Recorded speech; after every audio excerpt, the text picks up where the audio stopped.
అందరికీ నమస్కారం అండి. ఇది మన ఛానల్లో 30th వీడియో. సో ఇక్కడ మనకి ఇంతకు ముందుగా సింగిల్ పే అంటే ఏంటి, రెగ్యులర్ పే అంటే ఏంటి, అసలు పీపీటీ అంటే ఏంటి, ప్రీమియం పేమెంట్ టర్మ్ అవన్నీ తెలుసుకున్నాం. ఇక్కడ ఈ వీడియోలో లిమిట్ పే ఉంటుంది. సో ఇది కొంచెం ఒక ఎగ్జాంపుల్తో చాలా సింపుల్గా ఎక్స్ప్లెయిన్ చేస్తాను చూడండి. ఇక్కడ చూడండి, మీకు పదము వచ్చేస్తుంది మీనింగ్. లిమిటెడ్ అంటే లిమిటెడ్గా, అంటే కొంచెం లైక్ తక్కువ టైం పీరియడ్లో మనం క్లోజ్ చేసుకుంటాం ఈ పేమెంట్ని. అది ఎలాగనేది మీకు ఎగ్జాంపుల్తో డిఫరెన్స్ చెప్తాను, అప్పుడు మీకు ఇంకా బాగా ఈజీగా అర్థమవుతుంది. ఫర్ ఎగ్జాంపుల్ చూడండి, ఇక్కడ మనకి ఇది రెగ్యులర్ పే అనుకుందాం. రెగ్యులర్ పేలో ఇక్కడ ఏమవుతుందంటే చూడండి, ఒక ఏ అనే పర్సన్ ఉన్నారు, ఒక 1 CR పాలసీ ఉంది, అతను నాన్ స్మోకరు. అతనికి మనకు ఒక 1000 రూపాయలు పడుతుంది ప్రీమియం. 1000 రూపాయలు పడుతుంది. 12 monthsకి 12,000 పడుతుంది. సో ఇతను 30 yearsలో పాలసీ స్టార్ట్ చేశారు. 60 దాకా పే చేస్తూ వెళ్తూ ఉంటారు. అప్పుడు మనకి ఎంత పడుతుంది? 3,60,000 పడుతుంది. సో ఇక్కడ అమౌంట్ ఎక్కువ కడతారు. సో ఇక్కడ మనకి 30 years పే చేస్తారు. ఇది మనకి రెగ్యులర్ పే. ఇంతకుముందు మన వీడియోలో కూడా సేమ్ ఇదే మాట్లాడుకున్నాం. సో ఇక్కడ మాత్రం లిమిట్ పే ఏమవుతుందంటే పూర్తిగా కూడా చూడండి, ఇక్కడ సేమ్ ఇదే పర్సను లిమిటెడ్ పేలో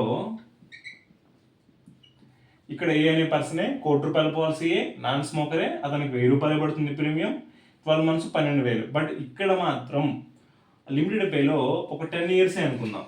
చాలా ఆప్షన్స్ ఉంటాయి, నేను చెప్తాను మీకు. అవి ఒక 10 years పే చేస్తారు. అంటే ఏదైతే 30 సంవత్సరాల్లో మనకి 30 అప్పుడు పాలసీ స్టార్ట్ అవుతుందో 60 సంవత్సరాల దాకా పాలసీ రన్నింగ్ ఉంటుంది కదా.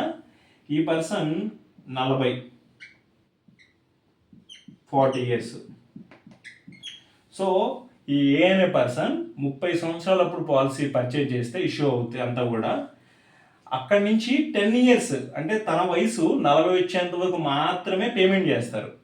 చేసిన తర్వాత ఈ 40 నుంచి ఈ 60 అంటే ఈ 20 years సింగిల్ రూపీ కూడా పే చేయరు, గుర్తుపెట్టుకోండి.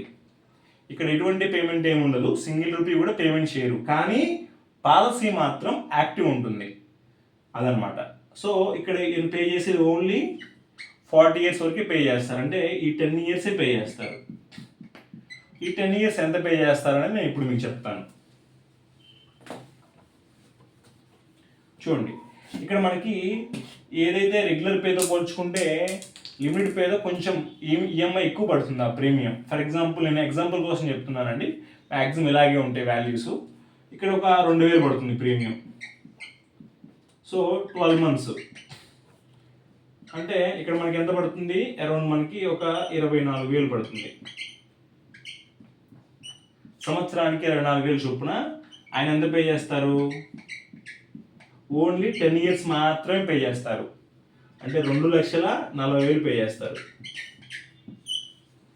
సో ఇక్కడ దీనికి డిఫరెన్స్ ఏంటంటే, మీకు డిఫరెన్స్ చెప్తే అర్థమవుతుందని రెగ్యులర్ పేని తీసుకున్నాను, లిమిటెడ్ పేని తీసుకున్నాను.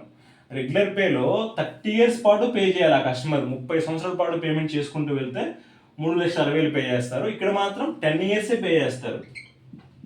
10 years పే చేస్తే ఓన్లీ 2,40,000 పే చేస్తారు.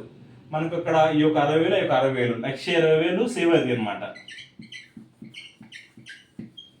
ఇలా ఉంటుంది. సో రెగ్యులర్ పేకి లిమిటెడ్ పేకి మీకు డిఫరెన్స్ చెప్తే అర్థమవుతుందనే లిమిటెడ్ పేలో మీకు చెప్పాను అనమాట. ఈ వీడియోలో అయితే ఇంతే. So thanks for watching this video అండి.